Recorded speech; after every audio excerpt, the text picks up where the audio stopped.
Hey, what up, everybody? This is Stevie Breach coming to you. Last night, honestly, was a weird night. I didn't even know that I had today and tomorrow off until about 10 minutes of my shift being left. For some reason, I was walking by and I looked at the schedule, and boom, there it was. Stevie Breach, Tuesday, Wednesday off. I said, wow, I would have looked like a big idiot if I showed up to work today. But I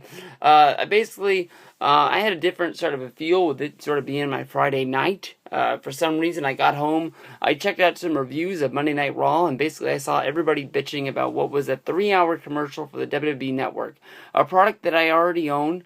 With them trying to get the fact over that it's only $9.99 a month. It's the biggest value in sports entertainment. It's better than Netflix. You know all the lines, and just with the thoughts of it being a beat the clock challenge, I said, tonight's not going to be Monday Night Raw's night for me. It's just not going to be it. Today, thanks to the powers of YouTube, I was able to check out the highlights and lowlights of Monday Night Raw in as fast a fashion that I want to watch. The contract signing between Brie Bella and Nikki, with it being the main event of the night, I thought was an awesome deal. I was wondering how they were going to portray this on television, and it was Triple H and Stephanie in the ring, basically being the authority, with the Bellas on the opposite end of the table, them trying to work out everything there was to work out of the contract. I thought basically everything was worked out already, with Brie Bella demanding the match from Stephanie 2 weeks ago, with her demanding, we're not demanding, but in order for her to drop the charges from the slap in Miami, the slap heard around the world. Basically, Brie Bella asked for her job back. Stephanie said, "Oh, I thought that's all you wanted," and she walked away. And then she, upped the ante with a match for the two of them at SummerSlam. We had Stephanie, trying to cry and beg her way out of the match before, she would slap Brie. Brie would fall out of the ring, and then the Rumble, just came at it, from the ring from like that. But I guess they wanted to up the ante, see if they can push this. I was already in. I was in on this match from the rumors of Stephanie versus Brie was going to happen. I thought this was a match that we weren't going to be able to see. Then I thought it was a little bit closer when they had the Vicky Guerrero versus Stephanie McMahon angle on Raw. I thought maybe, Stephanie wasn't going to use Vicky as like a warm-up match, but, she'd at least be able to get out in front of the ring, and she'd be able to do some things in there, and we'd see where she stood. Stephanie McMahon's not going to be wrestling house shows in order to get in shape for SummerSlam, you know what I mean?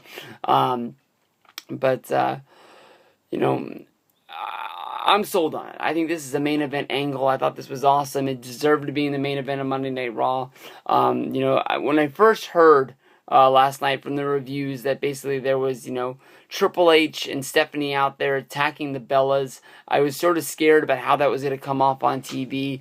But basically, with Stephanie reaching over the table and clocking Nikki with the microphone, knocking her out, and at the same time, Triple H, didn't really shove Brie. He didn't put his hands on her, but pushed the table up against her to where she fell in the chair, and then the chair was pushed all the way into the corner where Brie was trapped, where her arms were underneath it, and then basically, Stephanie, picked up the lifeless body of Nikki, gave her a pretty good pedigree right there in the middle of the ring, and then basically Stephanie started to yes, and Triple H did the same thing to sort of mock Brie, where Brie was able to sort of get some room in the table where she was able to get up, she was able to slap Triple H, where it looked like we were going to have another, cat fight right there in the middle of the ring.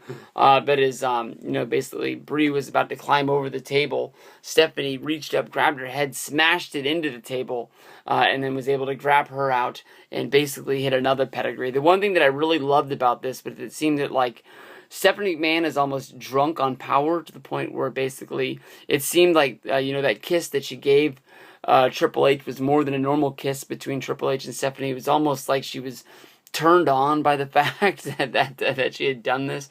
Almost like we were going to have a live sex celebration right there in the middle of the ring before, Hunter sort of pried her off of him. But that was an awesome way to get us ready for SummerSlam. I still know there's one more week.